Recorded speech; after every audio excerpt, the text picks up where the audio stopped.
송은재TV 시작합니다. 민주당의 이재명이 자신의 방탄을 위해서 민주당을 완전히 이재명 당으로 만든 다음에 이제 국회도, 대한민국 국회도 이재명 국회로 만들었습니다. 이렇게 되면서 전국이 경색 국면이다라고 하죠.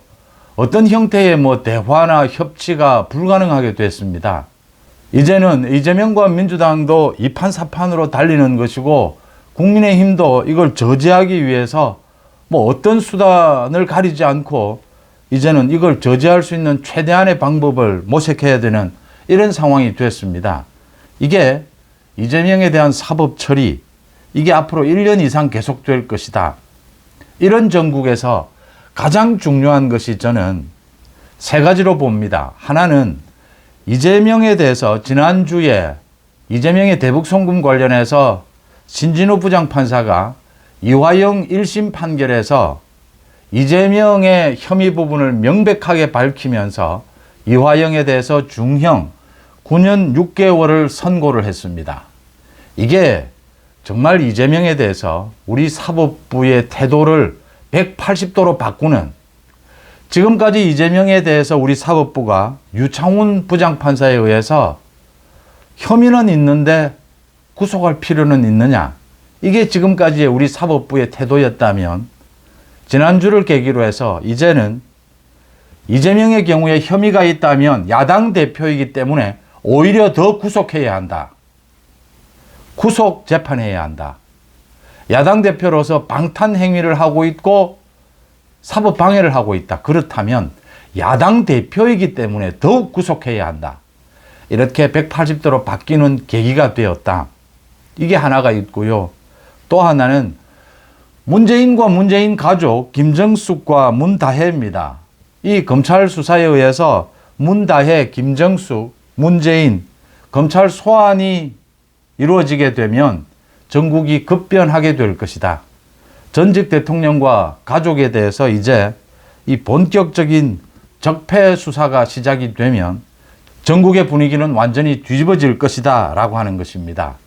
마지막 하나는요, 지금 사법부의 분위기가 이제 완전히 뒤집어졌다. 사법부를 총책임지고 있는 조희대 대법원장입니다. 조희대 대법원장의 태도, 지금 3,000명, 전국에 3,000명의 이 판사들과 조희대 대법원장도 이제는 단호해지고 있다라고 하는 점입니다. 조희대 대법원장이 취임한 이후에 처음으로 동아일보와 인터뷰를 가졌습니다. 이례적인 일입니다. 대법원장이 이 언론과 인터뷰를 아주 장시간 동안 이렇게 가진 것은 굉장히 이례적입니다. 조희대 대법원장이 동아일보와의 4시간에 걸친 인터뷰, 이 내용 상당히 이런 세 가지가 지금 앞으로 전국을 뒤바꾸게 될 것이다. 하나하나 짚어보겠습니다. 그 전에 중요하지만 간단하게 몇 가지만 먼저 말씀을 드리겠습니다. 이 유시민입니다. 유시민이 가짜뉴스를 퍼뜨린 것.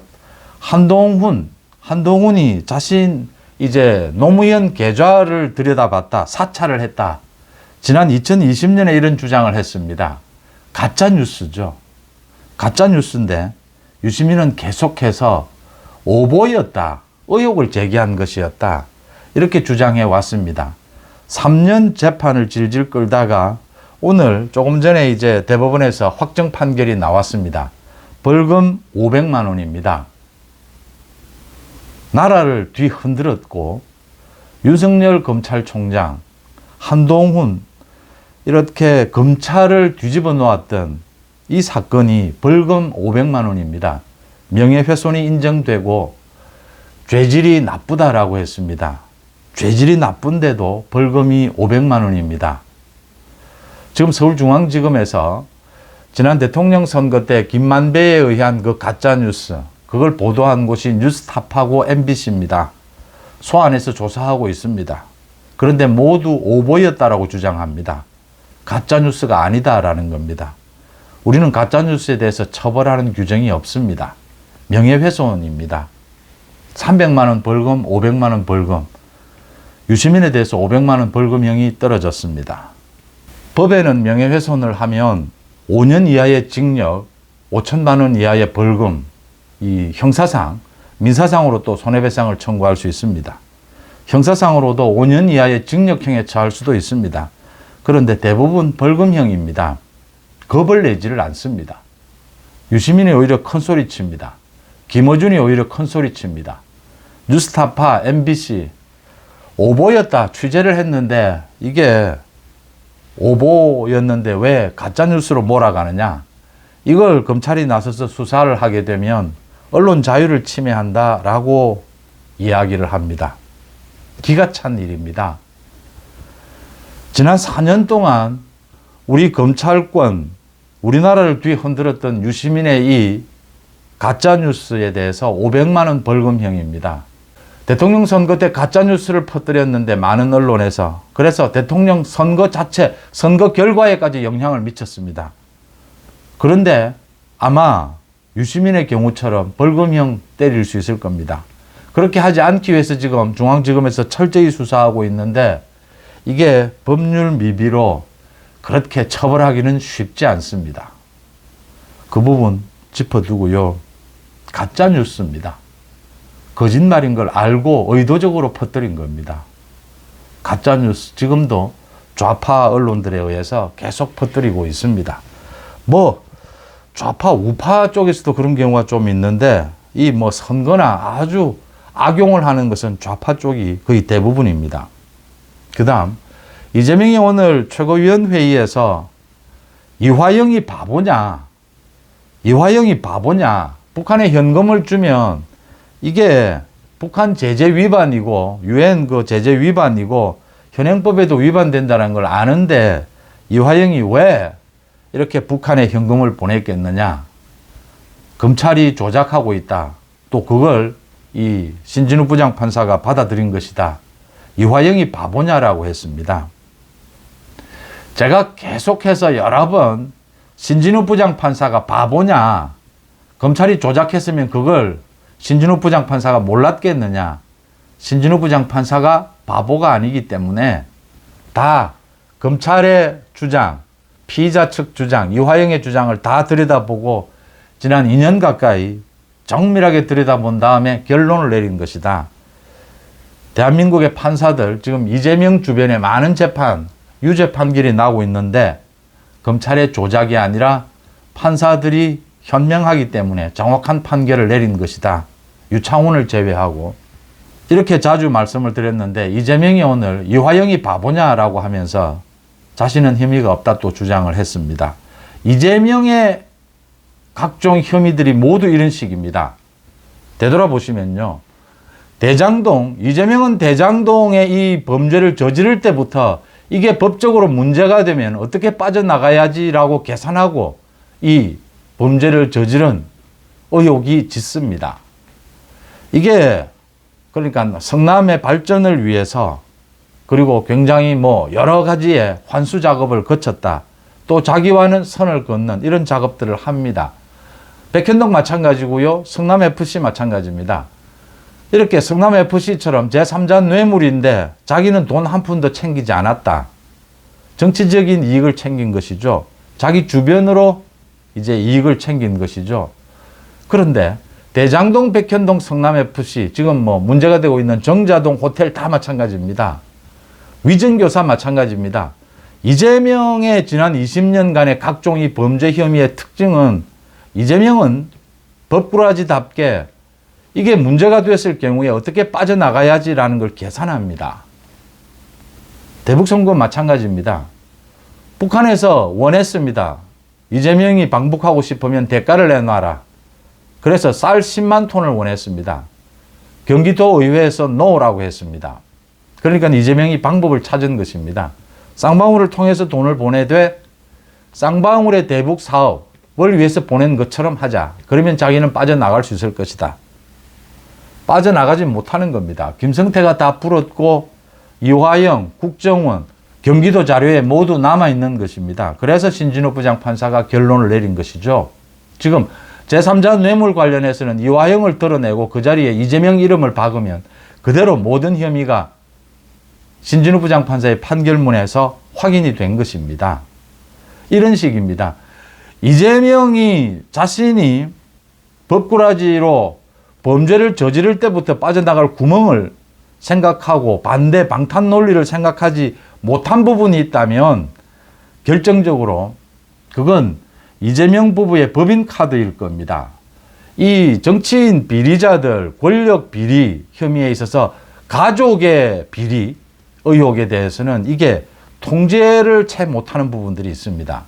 또 가볍게 여기는 부분이 있고 또 이 권력 주변에 모인 사람들이 가족에 대해서는 굉장히 후해지는 이런 경향을 보입니다.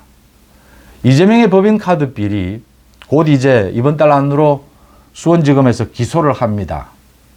모든 것이 또 새롭게 드러나게 될 겁니다. 이게 부인 문제, 배우자 문제, 가족 문제가 되면 이게 통제가 채 안 되는 겁니다.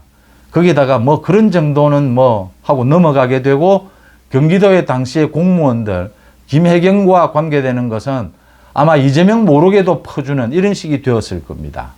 이게 권력형 가족 비리의 특징입니다. 그런 부분이 통제가 안 된다라고 하는 것이고요. 다른 부분들 이화영 바보 아니니까 김성태에게 다 덮어 씌워서 넘어갈 수 있을 것이다. 모든 건 그런 식으로 도망갈 구멍을 만들었습니다. 그런데 대한민국의 사법 시스템은 그렇게 호락호락하지 않습니다. 이재명이 법꾸라지처럼 이렇게 방탄 논리를 세우고 권력 뒤에 숨어도 이제 이재명의 방탄은 모두 깨지고 있다라고 하는 것입니다. 김정숙의 타지마할 관광, 문다혜 특혜, 이건 마찬가지입니다.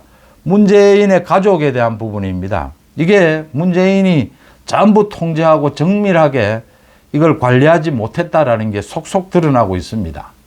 이게 가족 부분이 굉장히 복잡한 것입니다. 김정숙이 대통령 전용기를 몰고 인도 타지마할 관광을 다녀온 부분, 이제 서울중앙지검입니다. 형사 1부에 있던 걸 형사 2부로 재배당을 했습니다. 이제 내일 모레입니다. 19일 고발인 신분, 고발인 조사부터 시작을 합니다. 국민의힘 이종배 서울시의원입니다.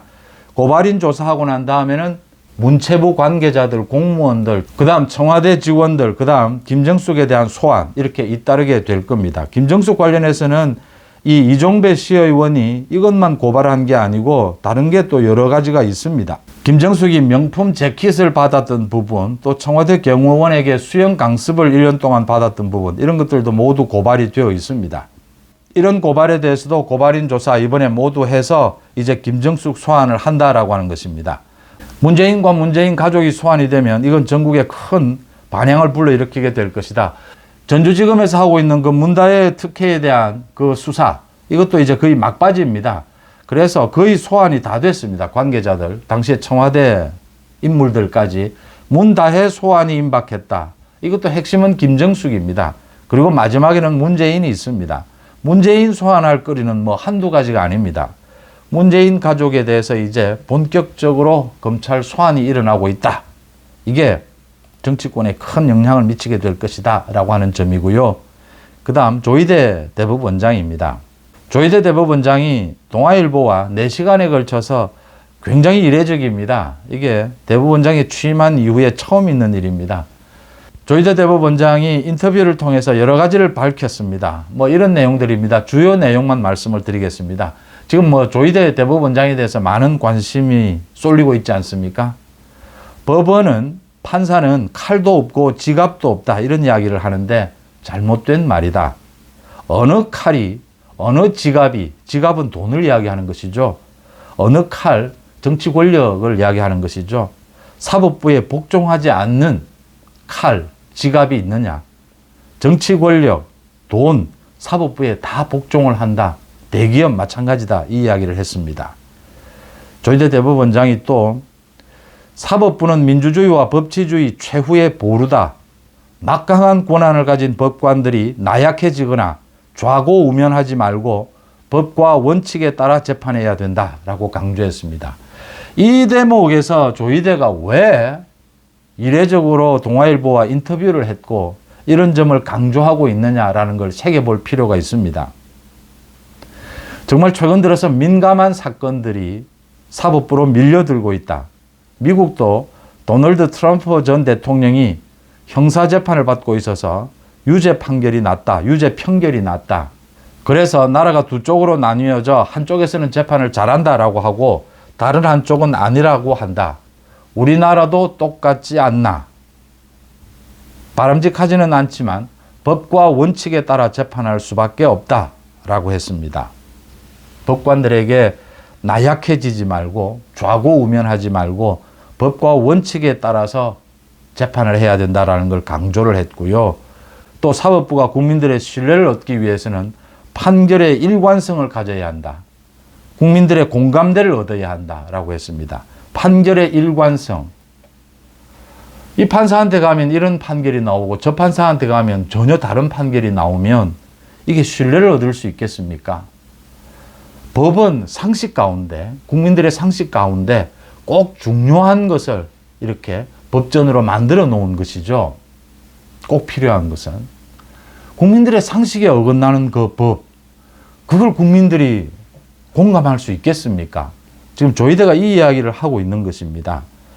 조희대가 이 대목에서 왜 이런 이야기를 할까라는 생각, 재판 일관성이 있어야 한다. 판결에서는 이 부분을 강조를 하고 있습니다. 최근 2개월 동안 조희대가 전국 법원을 돌면서 구성원들을 만났다. 그리고 이제 이런 입장을 밝힌 겁니다. 조희대 대법원장이 취임 때부터 또 최근까지 계속 가장 강조하는 것이 재판 지연을 막아야 한답니다. 신속한 재판입니다. 신속한 재판을 받을 권리는 헌법에 보장된 우리나라 모든 국민의 권리입니다. 이 재판 지연을 막기 위해서 할 수 있는 모든 방법을 동원하고 있다. 법원장들도 재판에 나서고 또는 재판 판결문을 좀 짧게 쓰자. 짧게 쓰면서 재판 숫자를 좀 늘려보자. 그럼에도 불구하고 3,000명 지금 판사 인력이 부족하다. 태부족이다. 이걸 늘려야 하는데 국회에서 이건 법으로 늘려줘야 합니다. 그런데 국회 법이 통과를 되지를 못했다. 동아일보의 이 인터뷰 굉장히 장문입니다. 길게 4시간 동안 이루어진 이 인터뷰입니다. 제가 묻고 싶은 질문이 없거나 또는 있어도 두루뭉술합니다. 저 같으면 지금 조희대 대법원장과 인터뷰를 가진다면 이런 질문을 하지는 않겠습니다. 재판 지연을 막기 위해서 지금 우리 법이 보장하고 있는 집중심리제도가 있습니다. 매일 재판을 열 수도 있습니다. 그 다음 판사 수가 부족하다. 맞습니다. 부족합니다. 재판이 엄청나게 늘어나고 있습니다. 변호사 수가 는 만큼 재판 수가 엄청나게 늘어나고 있습니다. 그렇지만 집중심리를 통해서 또 판사들이 적극적으로 조희대의 말처럼 책임감을 갖고 정말 국민들의 신뢰를 얻기 위해서 이렇게 재판에 나서면 불필요한 증인 신청이나 이런 사법 방해를 차단해 가면서 재판 진행을 빨리 할 수가 있습니다. 이런 부분들에 대해서 제가 묻고 싶고, 그 다음 김명수가 만들어 놓은, 김명수가 이 대법원 예규를 통해서 각종 지침을 통해서 재판이 질질 늘어나더라도 인권 보호에 최선을 다하라. 인권 보호를 위해서 정말 세심히 들여다 봐야 하는 것도 맞지만 재판을 빨리 하는 것도 인권 보호입니다. 이런 양면성을 가지고 있습니다. 그 다음 예규 개정을 통해서 가능한 한 구속시키지 마라.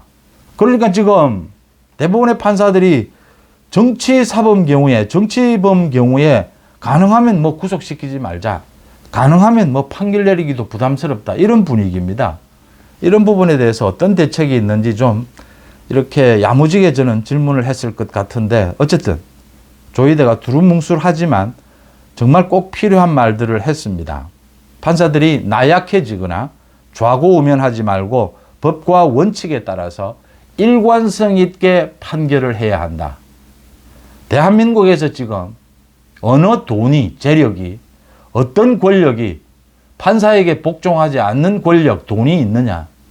그만큼 중요하다. 국민들의 공감대를 얻을 수 있어야 한다. 국민들의 상식을 벗어나는 법이 있을 수가 있습니까? 조희대 대법원장이 적절한 시점에 좀 두루뭉술하긴 하지만 적절한 인터뷰를 했다. 적절한 입장을 밝혔다. 이렇게 보입니다. 정치권이 문2조 사법, 조국은 어찌됐든 대법원 판결이 나오면 바로 구속입니다. 문2조 사법 처리, 이제 이 국면으로 빠르게 바뀌고 있습니다.